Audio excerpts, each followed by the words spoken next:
Okay, I think we're streaming live on most platforms, so that's good. Excellent. Very All right, we'll give excited. it just like another minute to see if more folks join, and then we'll just get going. Sounds good to me.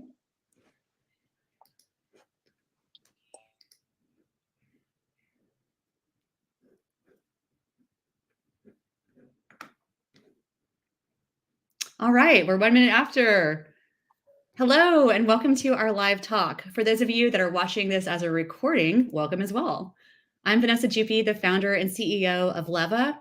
After a 20-year career developing digital products and leading business units, I left the safety of my corporate job to pursue my passion for creating a company that can help new parents thrive by marrying the scalability and breadth of technology with human empathy, support, and connection.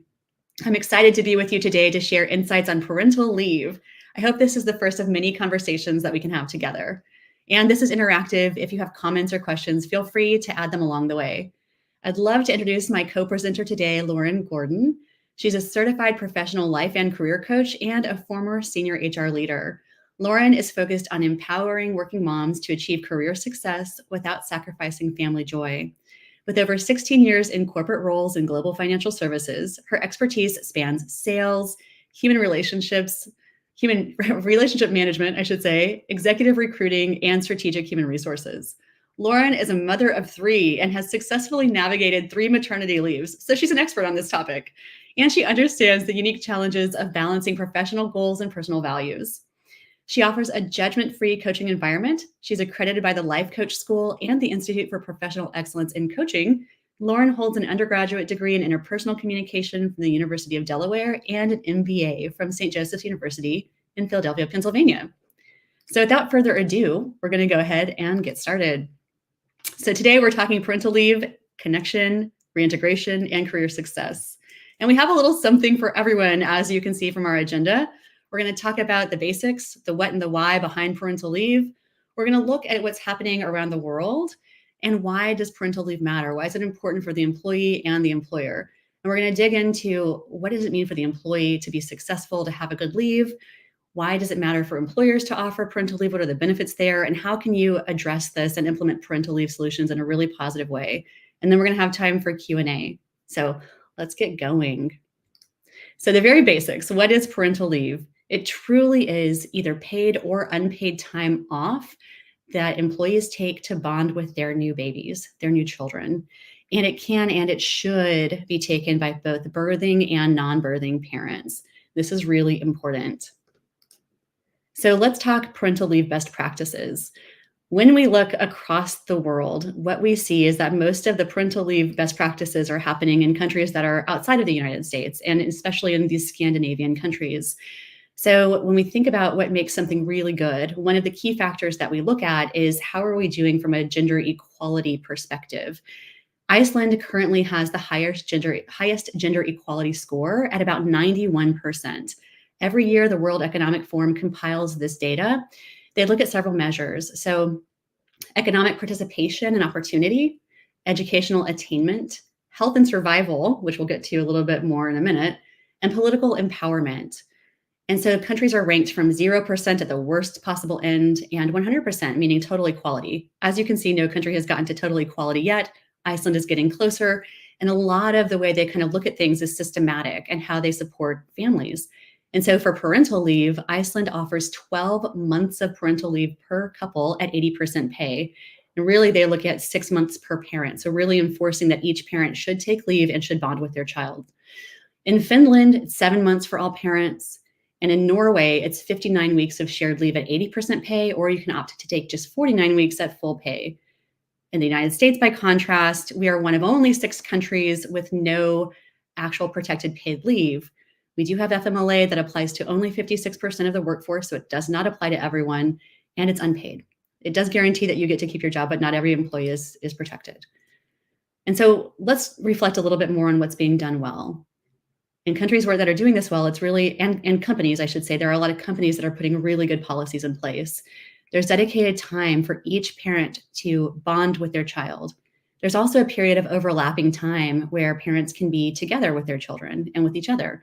So in a lot of countries, the birthing parent or the mother will take the initial part of leave, and then there will be a period where both parents are together with the baby, and then the non-birthing parent, partner, father, whomever it may be, will take the end of the leave.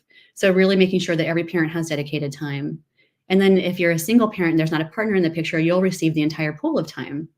The focus is also on the whole person. So it's not just about you being someone that gave birth to a baby, right? Or you're just an employee. It's really like making sure you have the support you need. And there are people that check in on you and provide you with care along the way.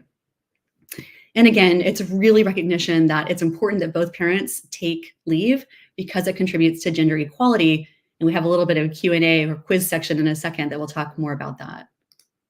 So let's look at the United States just briefly again. We already went through some of this data, but what I wanted to reinforce is that, at least from 2019, when you think about who's offering paid leave in the United States, when you get to larger company sizes, more larger companies are offering paid leave, but still across all firms, only 25% are offering paid leave. So we have quite an opportunity to make a really big difference as leaders in this space by offering better opportunities for our employees.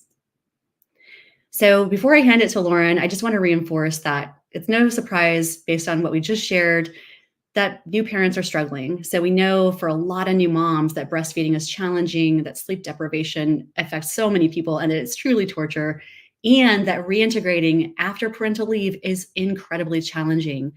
All of these things exacerbate mental health problems. And so what we see now is that we, compared to 10 years ago, are seeing 3 times more suicide attempts amongst pregnant and postpartum moms. And the United States, while not number one in equality, is number one in maternal deaths. So about 80% of those deaths are actually preventable, which is good news. It means we can make a difference.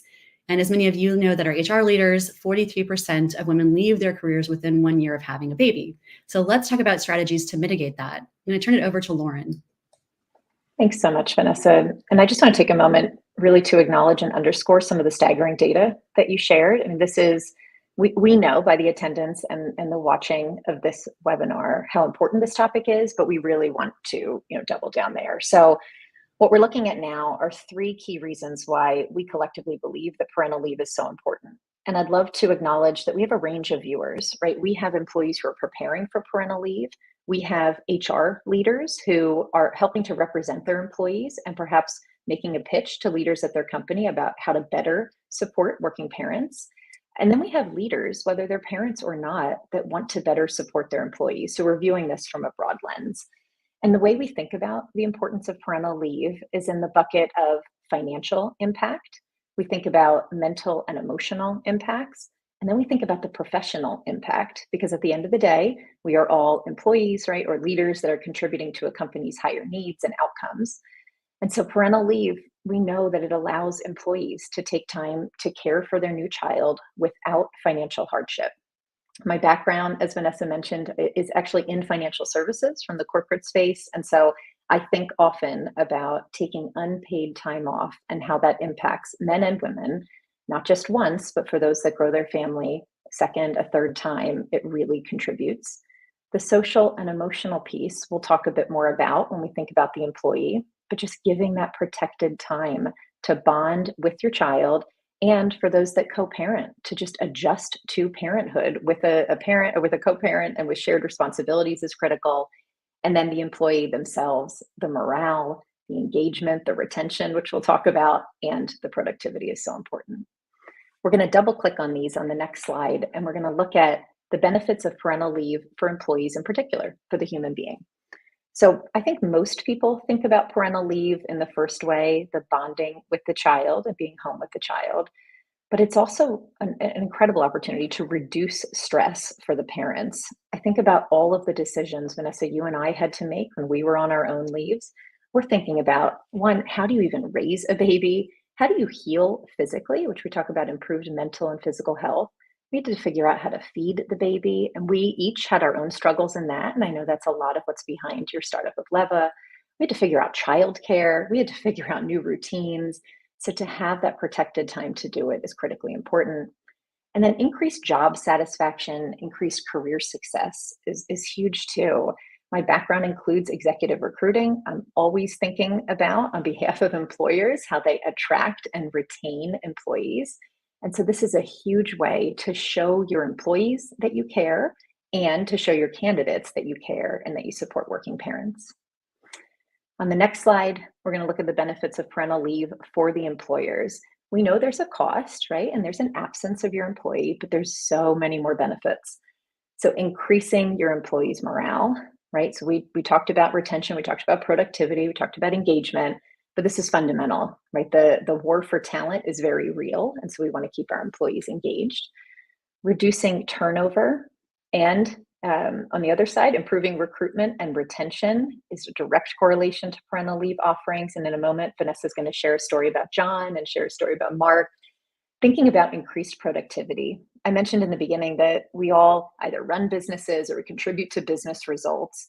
And so as much as we care about the human beings, and I have an HR background, I care very much about humans, we also care about outcomes and business results. And so if you want to see productivity and you want to see your working parents producing, give them the leave, right? Give them the support. And then of course, the brand reputation that we talked about as we think about employers on the market. But Vanessa, can you bring this to life a little bit for us and share with us about John and Mark and their experience with parental leave? Yeah, my pleasure. So I worked at a large company not long ago. And it was interesting because at the time I was there, the company, when I started, did not have paternity leave. And John had been an employee for many years at this firm. He had his third baby. And with the third baby, I think he took just a few days off. So he didn't have any protected bonding time and any security around that. It was not surprising then that within just a year and a half, he left that company to go to another company. I think not having that protected leave, not having that time, diminished his loyalty. Just couldn't say it's causation, but I do think it's correlated. And then on the flip side, Mark was at the same company for 6 years, and they rolled out parental leave. They rolled out paternity leave, and he was able to take advantage of that. I think it was 12 weeks that he got to stay with that baby. Fast forward 5 years, he's still at that firm, and he's been able to grow and have a successful career there. So it really does make a difference in the lives of the employees and their desire to stay at that company if they're getting the right support. Thanks so much for sharing, Vanessa. And even in my own household, my husband, for my first maternity leave in 2016, he was taking PTO days. Fast forward to my third maternity leave in 2020, works for a California-based organization, and he received 12 weeks of paid leave. That's And fantastic. just the way that made a difference in the way we raised our children. It was during the pandemic as well, so you layer that on top, but we are just both so thankful for that. And that transitions us well into this slide, which talks about gender bias in parental leave. So we will, on the next slide, we're going to do a little bit of trivia about this in particular, but we do know that women are more likely to take parental leave than men. We also know that women are more likely to be penalized for taking parental leave. And do you want to do a quick story time about Jen? Then I'll come back.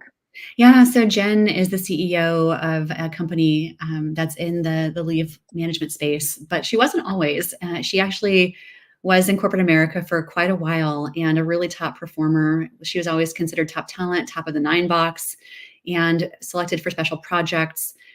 She was at a company when she was expecting her first baby, and she really didn't think that becoming pregnant would change things for her. She shared her excitement with her leadership team and slowly was not getting those plum assignments anymore. She was surprised, confused. She did feel like it wasn't fair, but she wasn't yet ready to kind of make waves or make a change. She did change jobs. And so when it was time for her second child, she was shocked because she had just gotten word that she was getting promoted.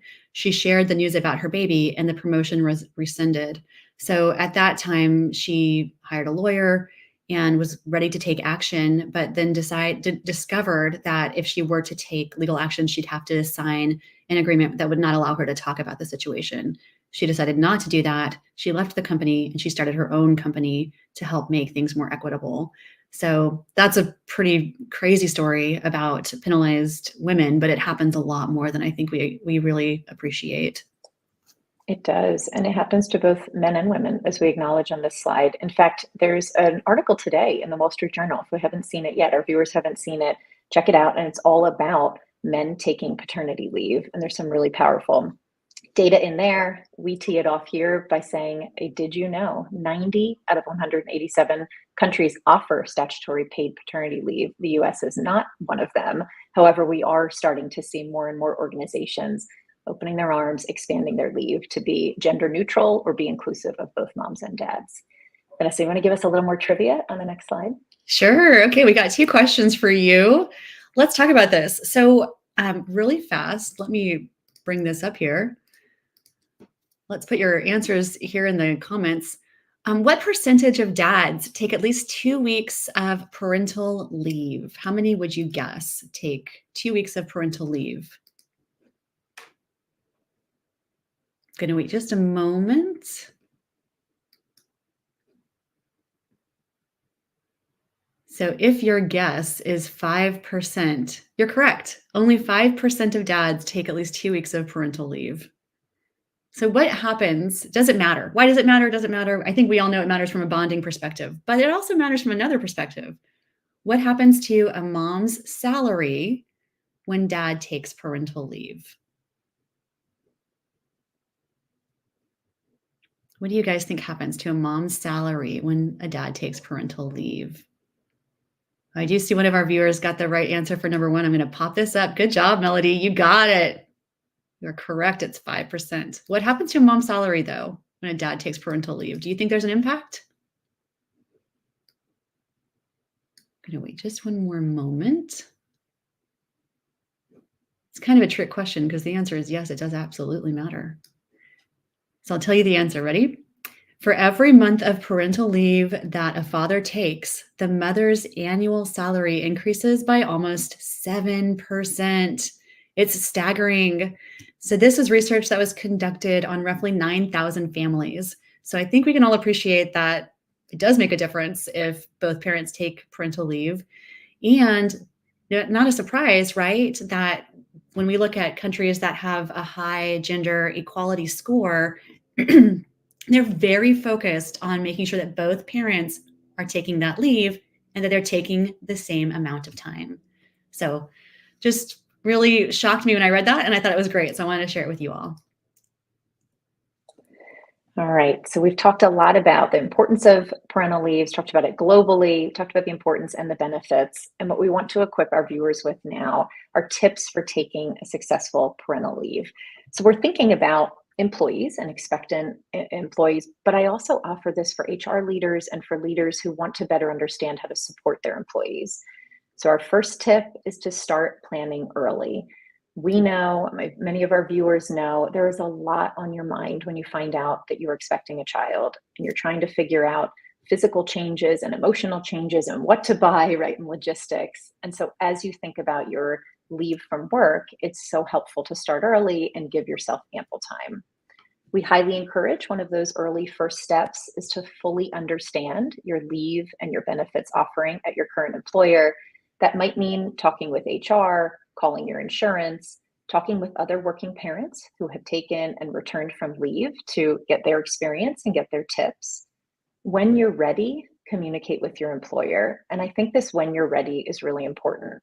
I had a miscarriage before I had my first daughter in 2016, and I spent my next 3 successful and healthy pregnancies very worried that it would happen again. And I took it really seriously about when I was going to disclose to my boss because I was fearful that I would lose the baby, but I was also fearful that I would be looked at differently.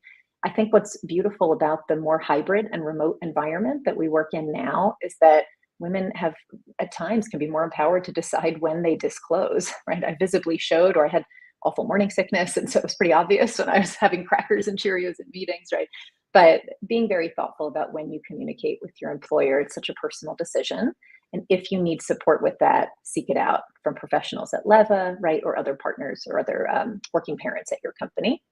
Creating a transition plan is a really important step. And we encourage you to be thoughtful here and think about not just your absence from your job, but how it might impact your coworkers and your clients. And being creative here and thinking about who might take on some of your responsibilities, thinking about an opportunity to transition, sometimes permanently, some of your responsibilities, right? Some of the ones that maybe aren't adding as much value or giving you as much growth as it once had. And if you are like me early on, I had trouble delegating, right? I either felt like I was a burden to someone else, or sometimes I just knew the way that I used to do it. I like to think about creating this transition plan and delegation as an opportunity for somebody else to grow and to learn the work that you do and optimize and get creative. We highly encourage you to stay connected with your colleagues, but do it in a way that feels natural to you. And one example of keep in touch days, Vanessa will talk about in a moment. And then we will constantly say this, but please, please don't be afraid to ask for help. I myself and so many of my fellow working parents often carry a lot on our shoulders, and we think that we can, because we can do it, or we know how to do certain things, we should do it all. And let Vanessa and I be a really loud mouthpiece for you to say, please don't be afraid to ask for help, because help is there. But Vanessa, can you bring the Keep in Touch Day concept to life for us? Yeah, absolutely. I love that you said that. It really is important to ask for help, and it does take a village, even though it's not quite part of our social fabric the way it used to be. It's still so important. Keep in touch days are amazing, and they are not common in the United States. In fact, I've never heard of them being something that we do here in the US, but they are common elsewhere in the world. And they really are what they say they are. It allows you to stay in touch with your company, with your coworkers, to not lose connection completely. Under FMLA, your employer can't require you to work at all, but they can allow you to field occasional calls as a professional courtesy. So you're not prohibited from talking to coworkers. And I think that's really important. I know for myself, when I went on maternity leave, I was afraid everything was going to get shut down. I was told I was not going to be able to talk to anyone at all. And the company I worked for really did try to separate me from the company. Fortunately, several of my coworkers called me on a somewhat regular basis, just filling me in and asking for support. I wish it was more of the fabric of how we worked here in the US. I love that it exists, and I think we should really learn more about it. And as organizations, work with parents to understand how much do they want to engage? Do they want to at all? It really should be up to that parent. But I don't think it makes sense for us to say, nope, you can't connect at all. Because think about it, you're part of this larger ecosystem. You're part of this community at work. And then suddenly your baby comes in, you're disconnected, that's not healthy. So keep in touch days allow you to stay connected with your colleagues. They help you stay up to date on projects. They help you psychologically ease that transition from parental leave back to the office. And they help you feel like you're not missing out and that you're not redundant. So I'll tell a very quick story of Lisa. Names have been changed to protect the innocent. But Lisa was working at a very large company when she went on maternity leave. And prior to her leave, she had just gotten promoted to a junior executive position. She was so excited. When she came back from leave, she had the biggest case of imposter syndrome. She didn't feel like she belonged anymore. She didn't feel like she should have that executive job. And while she was gone, there was a gentleman that stepped up and kind of took on that role to kind of keep things moving. And she didn't feel like it was her right to step back in there. And so she effectively demoted herself. She took a lower level job within the same company. And when I spoke with her, it was months after this had happened. And she was so depressed and disengaged by the entire experience. So I think it's really important to know that there are options out there. Keep in touch days are one, but really, like Lauren said, being thoughtful about your communication strategy and the plan that you put in place and craft with a coach like Lauren and with your leadership team is critically important. I would also say when we think about planning, and we'll talk about making the successful transition back to work, but all plans I encourage are in pencil, right? Because the things, even the things for parenting that I thought I knew or wanted to do before I had a child and then raising a child, things change, right? You learn things or you learn about new things about yourself. And so the opportunity to revisit and have ongoing communication, I think is really important. So that is our first tip. Communicate with your manager, have that open, clear, ongoing communication when you are preparing to make that successful transition back to work. Don't be afraid to change your mind, right? You may have said before you left, yep, I want to come back full force, or I want to do this. And you've changed. You've changed physically, you've changed emotionally. And so keeping that ongoing dialogue is important. Our second tip is to set realistic expectations. We often say reflect inwardly and then communicate outwardly. Be kind to yourself throughout this process. In fact, just a tactical suggestion that was given to me when I had my first daughter was to come back midweek. Come back if you can on a Wednesday or a Thursday as a way to acknowledge that you're realistically adjusting to this next version of you and seeing what life is like as a working parent. Ask for help when you need it. We said we're going to keep screaming it from the rooftops, but we do mean it. Ask for help before the transition, during, and as you're transitioning back. Don't be afraid to make mistakes. If this isn't a life lesson for us all at any stage of life, I don't know what is, but I truly mean it. I personally tend to have more of a perfectionistic tendency. and it's brought me great achievements in life, but I can be really hard on myself. And I was extremely hard on myself as a new working parent. And so we encourage, don't be afraid to make mistakes because the unexpected will happen. It's all about, even when you can't control certain things or a mistake happens, it's all about how you talk to yourself during that and through that and build back up your self-confidence and your belief in yourself and truly take things one day at a time. I have 3 children now. I am away from the parental leave spot, and I still take things one day at a time. And so we encourage that, especially in your transition back to work.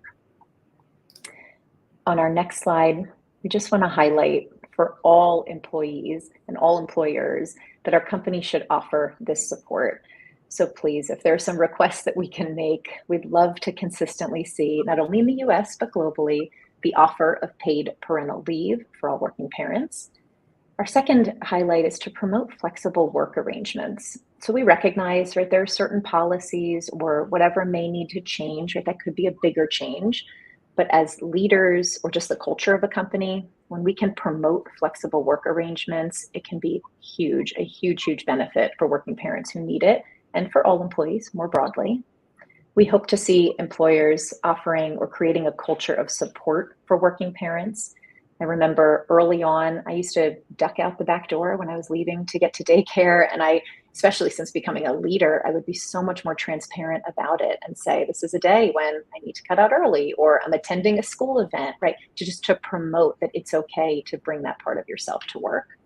We also want to see our leaders modeling and reassuring and encouraging and positively recognizing when leave is taken. It's one thing for a company to offer the benefit, but it's another thing for leaders and employees at all levels to be taking it and allowing our employees to see that. And then when employees are coming back, of course, we want to see them welcome back, reintegrated, and invested in when they take their leave. And let's hear that story about Sarah, Vanessa. Absolutely. So I have a podcast on YouTube where I've interviewed Sarah Lyons. She was an executive at DirecTV during the time when she took her parental leave, and she's an incredibly smart woman. But I didn't know much about her maternity leave until I spoke with her. And it was really amazing. And it actually reinforces a lot of what we've shared here and what Lauren has shared. When Sarah was getting ready for maternity leave, she was working with an executive coach in general already. And that coach told her, okay, you're going on leave. We're going to put a plan together for what's going to happen while you're on leave. Who's taking your work? What are their operations? What are they going to be doing? But the most important part is the plan for when you come back from leave. Because what you are coming back to, and I think we heard that with Lisa, what you're coming back to is not what you left. There are going to be people on your team that have picked up the pieces. They're operating in different spaces. They've elevated themselves. So when you're coming back to work, we need to have a plan where you're elevating yourself as well, because you're coming in, actually, you should be thinking of yourself as coming in a more senior role than the one you left. And I just thought that was such amazing advice. And by the way, Sarah went on to even greater executive levels at DirecTV, as well as they were acquired by AT&T and then later HBO. So did not slow down her career at all. She had a really solid plan, and she was able to be successful because she had the coach and because the company was investing in her. And I think it's important that we all consider how we can create an environment like that for our people. All right. So we're going to wrap up, and then we'll have time for Q&A. In conclusion, it is parental leave. I hope we've helped you understand it is really important. We know you probably already believe that, but hopefully we've shed some additional light on why it matters and how you can support the employees in your organization. If you are an employee, how you can also set some things in place to help yourself. It is important to help employees bond with their new children. It is really important for their overall well-being as well. We know that especially mothers that don't take maternity leave or a reasonable amount of maternity leave end up with higher rates of postpartum depression. Obviously, we want to avoid that.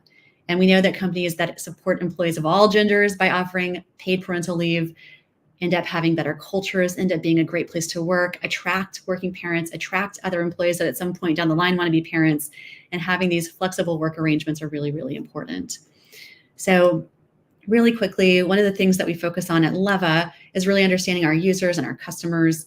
In this case, many of you HR leaders are our customers, and we know that it's important for you to retain your employees. You look for holistic solutions for the moms, the partners, the birthing and non-birthing parents. You really want to give your employees people to talk to and solutions that can resolve their pain points. And you want something that integrates with your HR information systems, with your benefit platforms, so you don't have a one-off solution that you have to maintain separately. And at Leva, we do that, and we are that. We also bring in training for people leaders around how to help. As you can see, this is a taste of it, but really how to help support those employees when they go on leave, as well as the direct coaching for employees. And we offer reasonable pricing. I'm happy to cover any of that with you.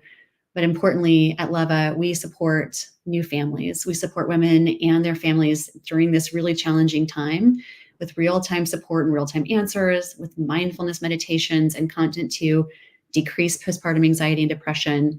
We have tracking tools for babies feeding and growth. And we also, which is incredibly important, connect these new parents with live support, with people like Lauren that can help them with their career planning, with that parental leave planning, and making sure they come back to work successful and engaged, with lactation support because breastfeeding can be hard, really mental health support and mental wellness support, nutrition, as you're planning for baby or trying to get back on the wagon after baby's here, making sure that your nutrition is in place and that you're doing things from a physical fitness perspective that are safe. And again, sleep coaching just around all of those difficult new baby and sleep regression moments. So we are a holistic solution for all of those things. And last but not least, our coaches are highly qualified and credentialed. As you can see here, every single one of the coaches that we work with in all categories are certified in their areas of specialization, and most have advanced training and advanced degrees in those areas. So if you're interested in learning more about Leva, I'd love to connect with you. We're hearing wonderful things from our partners already about the specialized space that we work in and helping to retain women and providing engaging information and support as they transition to broader parental support for their employees. My contact information is here. I'm Vanessa at levaapp.com. You can contact us at contact@levaapp.com as well, and we will share that with our team members. We have a phone number right here as well. And without further ado, we're going to move to Q&A. I'll leave the slide up just for a minute so that you can have my information. But let me start, Lauren. I'm going to start with a question I have for you, and then I see one from Melody here in the chat. If you have questions, please add them into the chat. Lauren, if you could go back in time to your own maternity leave, what would you have told yourself knowing what you know now, and what would you have done differently? I wish I could, to be quite honest. I wish I could go back. I so wish I could have gone back to my first maternity leave where I struggled the most. And interestingly, all that I struggled in has then translated into so much of what I teach and coach and what we wove into this presentation. So first and foremost, I would have been kinder to myself. I mentioned earlier, I have a very loud inner critic in my brain that likes to judge myself and be very critical. And I listened to her a lot while on maternity leave about all the things I was doing wrong as a parent. And then when I returned to work, about all of the things I was doing wrong as a working mom. So I would have gone back in time. I wish I could to have been so much more kind and patient with myself. I also wished I had received advice that I had gotten from an incredible leader at my prior firm for my second maternity leave, but I wish I had it earlier, which was that taking time off from work is just a tiny, tiny part in your broad career plan. And I remember on my first leave feeling very guilty for taking or thinking about taking the full leave, and thought very often about going back and going back much earlier. I'm glad that I didn't, but I wish I had just rid myself of that guilt and that pressure throughout it. Yeah, absolutely. That's well said. Okay, one more question, then I'll go to the audience question. What are the most common questions that you hear from parents in your coaching practice about parental leave? So I tend to think of, I guess, the broadest questions in two different buckets. A lot of the questions are logistical questions, and I love fielding those and helping individual parents come up with strategies that make sense for their life, right? We can Google anything, we can read a book, we can find a resource, but making it our own when it comes to bedtime routines or packing for things the night before, remembering what to bring, how to make the morning routine earlier, when to go back to work, how to have certain conversations with the boss and with a coworker, how to say, I want to take on more, right? I know I'm coming back and I know I want to adjust back, but I want to still be considered for big opportunities. Or saying, I'm still committed to my career, but I need some time, right? Please don't count me out, but give me some space. So we talk about logistics there and how to phrase things and what to do. But we also, equally important, talk about the emotional side. So questions like, how do I not feel guilty for leaving my child, right? Or how do I manage through the sadness? Or how do I not feel guilty for being excited to go back to work, right? I'm sad to leave my child, but I can't wait to be doing what I love or have adult interactions. And so we work on that. We work on stress. We work on overwhelm. So it's either logistics, emotions, or a combination of both. Oh, that's great. So it's really across the spectrum on both sides of, how people are feeling about things. I love Yeah, it. and people are human beings, right? Of course, right? Mhm. Working parents are humans, and that's why the work that we do and what we offer through Leva is we think about the whole human. And so we think about the emotional side, but we think about the routines and we think about resources. And I hope that our viewers and our leaders will think about their employees in that way too. We can't just compartmentalize and just think work. We're bringing our whole self. And so we want them to have the support there too. I love it. Well said. All right. So we have a question. What are your thoughts? Will you also address grandparents who retire, slow down, or take time off to help care for the grandkids? I see a lot of that happening here in Kansas City. That was shared by Melody. So Melody, you can pop into the chat if there's more context or if we're not hitting on this, but I'm thinking about childcare when I think about the grandparents coming in. Oh, do you want to acknowledge Melody's update, Vanessa? When I lived in Germany, the expectation was that grandparents would be actively involved in childcare. It was a platform item for political parties. Where are the grandparents? Interesting. I see here that younger grandparents who could normally still be contributing to their own full careers are stepping back to help their adult kids. That's great. Yep. Thank you for that insight. That is interesting. And I find, especially with clients that I work with, there's a range of opinions on grandparents helping with childcare. Sometimes they're the grandparents that want to and they want to take time and be involved. Sometimes there's the working parent who appreciates the help but actually wants to keep the grandparents, right, or the in-laws at a distance, and that can be a challenge.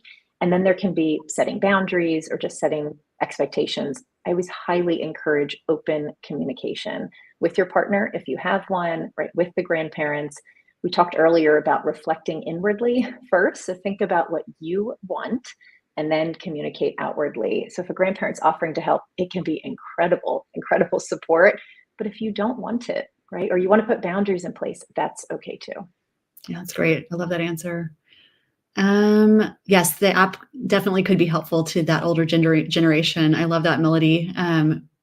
We are working on partner integration and caregiver integration at the early part of 2024. So I'll share more about that maybe at another talk, but I'm excited about it.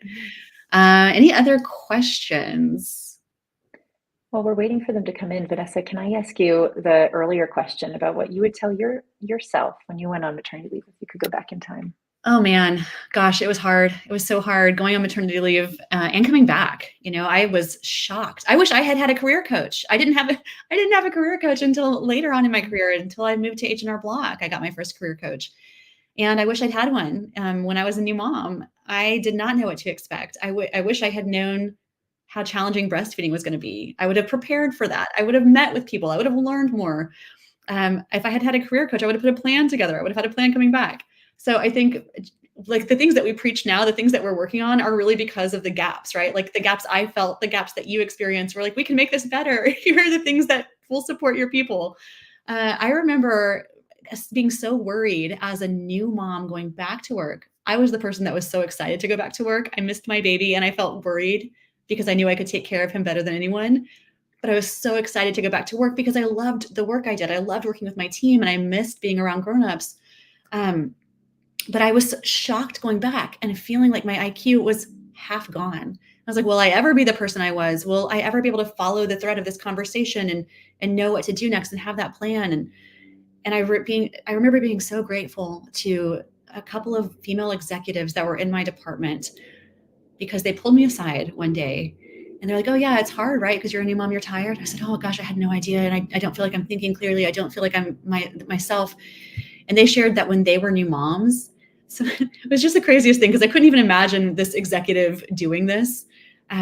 She said that she would lay in her baby's room, holding the baby's hand through their crib and sleeping on the floor with the baby. And in my mind, I was like, really? Like I had put this, I mean, it's great. I loved it. I had this woman on a pedestal, like everything in her life was perfect and she had it all figured out. And I was like, no, she was as messed up as I was as a new mom. Like this is common. This is normal. And so that I wish that ability to normalize these things and have open conversations and it being part of our reentry process was something that was standard. So I guess that's really what I reflect on my new parenthood journey. It's more just being aware that all of these things were going to be happening and having that support system in place instead of kind of trying to figure it out along the way. What you shared though, Vanessa, I think is so important as we think not only about employees, right? So any working parent headed back to work, please know from this, from Vanessa's experience, from mine, from the executives, from others, you are not alone. And no matter what you're feeling, whether you're excited to go back to work or not, right? You're sleep deprived, you're not. So Yeah. you're not alone. Isolation is such a real thing for working parents. And especially when you head back to work and you're surrounded by people and clients, you can still feel isolated. So that's really important. I think the other piece too is that we, the broad we, can do a better job educating leaders, working parents or not, on how to best support employees and how to have those safe conversations. That's one of the things that I love so much about Leva is we talked about how it helps the whole human being, right? It helps the parent, helps the partner as advancements are coming, but it also helps the employers. And so whether it's trainings that we offer to help leaders know how to help working parents and to help the working parents headed back to work too. Absolutely. I love that. Well said. Well, I think we can wrap up. I don't see any other questions. Is there anything you want to share before we go, Lauren? No, I would just offer a huge thank you to you for all that you do. I will never forget when I was introduced to you just professionally, and we just had an initial chat, and I was floored by the Leva app, what you offer, your mission, and how many times did I say to you, I wish I knew you. I wish I had the Leva app when I became a parent. So it is critical. I'm just so honored and so excited to be a part of this team, and I would love so much to help other working parents. And so anyone watching, if we need any career coaching, right, life coaching, or any of the services that Vanessa talked about, please reach out. We are here to help. Thank you. That's beautiful. Thank you so much for the kind words. And I love what Lauren always focuses on. It's not just career, it's life and career, because those things have to go together. They're not separate pieces of who we are. So I love that so much. Thank you so much for joining. We appreciate your time. We appreciate your questions and your comments. And we're excited to talk with you more in the future. Thanks so much. And don't hesitate to reach out. Bye.